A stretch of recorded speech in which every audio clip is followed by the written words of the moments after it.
Welcome back, curry crew. Today we have another delicious recipe. Now, based on the title alone, you already know what we're making. Now, you might be thinking, why'd you wait so long to do this? It's already been like a year since it's trending or whatever.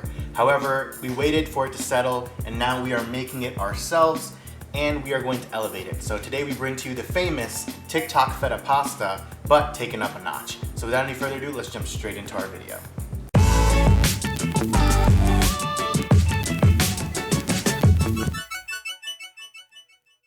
So as I said in the beginning, we're going to be making the feta and tomato pasta that went viral many months ago. Now, some of you might be thinking, why is he making this now? Didn't it go viral like last year?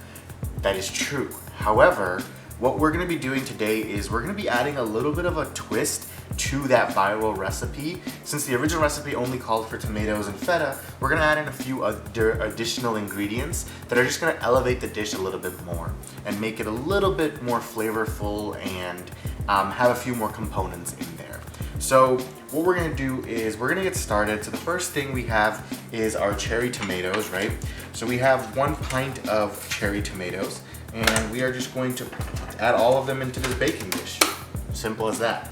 Then what we're gonna do is we're gonna take 4 cloves of garlic and we're gonna peel them first, obviously, because we don't want the garlic peel in our dish. And then what we're gonna do is we're just gonna cut off the little stem and we're just gonna take the whole clove of garlic and add it into our baking tray. Now, why are we doing that? Because after it bakes for about 40 minutes in the oven, the garlic is going to become nice and soft and kind of like caramelized. So then, literally using a fork, if we smash it, it will literally just become nice and jammy and just smash into a kind of like a paste that we can mix in with the rest of our dish. But for now, we just want to add the garlic in there and let it roast with the tomatoes and the other root vegetables that we're going to put in there. So let's take off more of the skin, add in our garlic, do our last clove.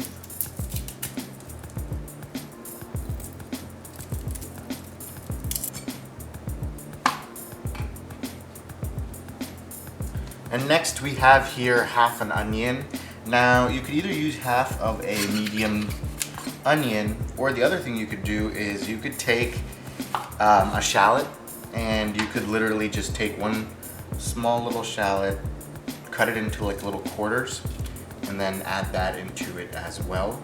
The reason we don't want big pieces of our onion in here is because if it's the reason we don't want small pieces of our onion in here is because while it cooks in the oven, if it's very small, it's gonna burn. So we want somewhat chunky pieces of our onion in here. And what's gonna happen is as it cooks for about like 40 minutes in the oven, it's gonna become nice and kind of roasted, kind of become a little bit jammy, release a little bit of its sweetness, and get rid of that, that spicy taste that you usually get from onions. So we kind of want like somewhat big chunks in there, along with everything that we have going on.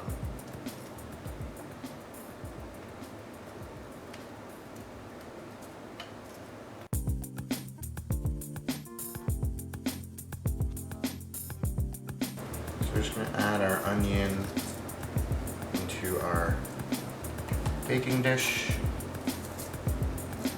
Okay. Now we can set that aside, take our little baking tray, and then what we're gonna do is we're gonna add in, basically, we have 1/3 cup of olive oil here. We're gonna use most of it right now and add it in with our tomatoes, our onions, our garlic. Okay. And then just give it all a nice toss in the olive oil to let it coat evenly everything.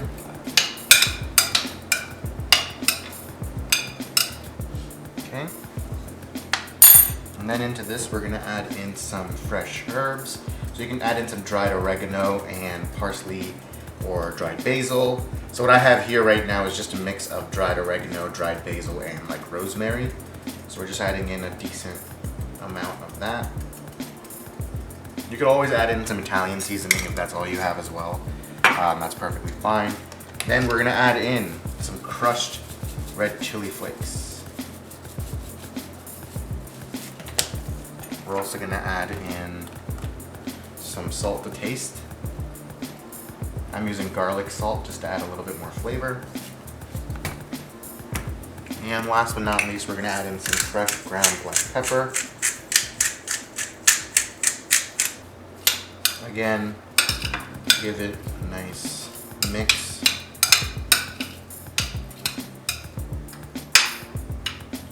And then just create a little bit of space in the middle. That's where our feta is gonna sit. And last but not least, we are going to take our block of feta. So I have about 6 ounces of feta right here. We are going to take it out of its packaging, take the entire block and just add it into our baking tray, like so. Keep your veggies around it.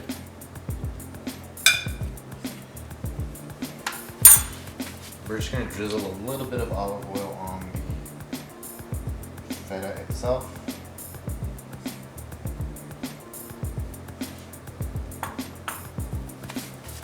And just add a little bit of the dried herbs to the top of it, as well as some black pepper. And just rub that into your block of feta. So our baking dish is ready. We're gonna be placing it into the oven. It has been preheated to 400 degrees Fahrenheit, and we're gonna bake for about 35 to 40 minutes, or until the tomatoes become nice and blistered on top, the onions become soft and jammy, and our garlic is also infusing its flavor throughout the dish. About 30 minutes in, when there's only about 5 to 10 minutes left, we're gonna add in one more final ingredient component and then bake it for the remaining 5 to 10 minutes that are left. About halfway through, you can start boiling the water needed for your pasta, and then we can cook our pasta as well. So let's put this into the oven, let's bake it, and then we'll come back to see what happens. So we've taken our dish out of the oven with about 7-8 minutes left on the timer.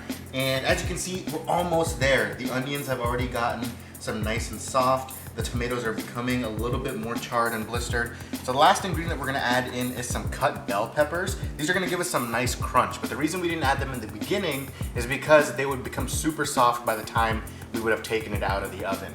However, if we added it in the last 5-7 minutes, they will still retain their crunch, but get a little bit cooked throughout the dish, as well as also have time to take in some of the flavors from everything that we have in there. So I just took a few mini bell peppers, about 4 to 5, and just put them in there. You could always take one big bell pepper and use about half of it and put that in there as well. So now we're gonna return this back into the oven for the remaining 6-7 minutes, and then we are ready to add our pasta in, mix it up, and our dish is complete. So guys, we've taken our dish out of the oven. Now what we're gonna do first is we're gonna go into this and we are going to find our garlic cloves that we had, and we're just gonna mash them down like such, because they are nicely roasted now that they are so soft you could literally just mash them with a fork,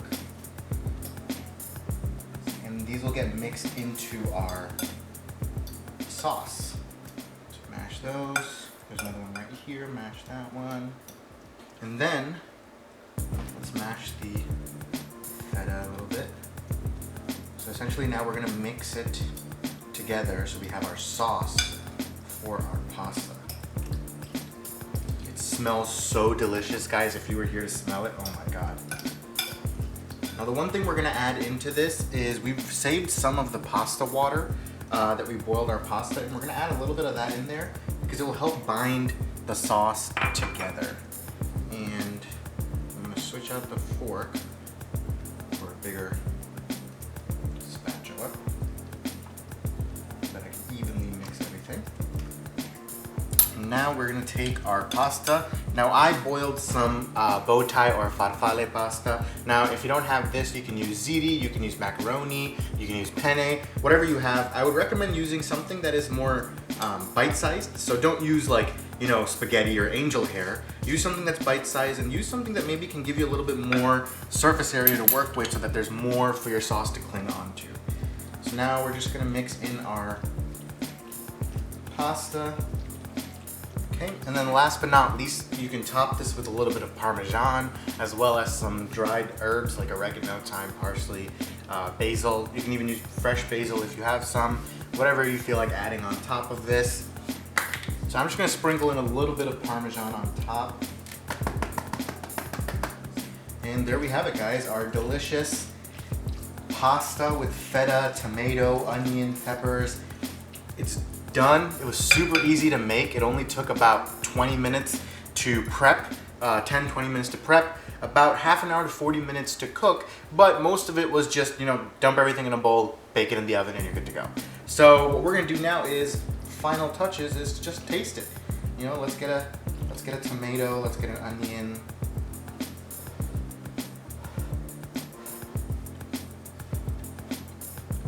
Oh man. That's so good. You have the little bit of sourness from the feta. You have your tomatoes and your onions after they've been roasted. They add a little bit of sweetness in there. You have a little bit of spice from the back end from the chili flakes that we added. Honestly, you could add more if you want, if you like spicy. You can add a little bit more Parmesan, whatever you want to do. You can even play around with this and use a different type of cheese down the road. You know, you want to use crumbled feta instead of a block of feta. You want to use something like, I don't know, mozzarella, buffalo mozzarella, or something like that. You could always experiment and try it out. But this tastes delicious. I would definitely recommend you try it out at home because you're gonna fall in love with it as well. And try it out, let us know what you think, and keep on cooking.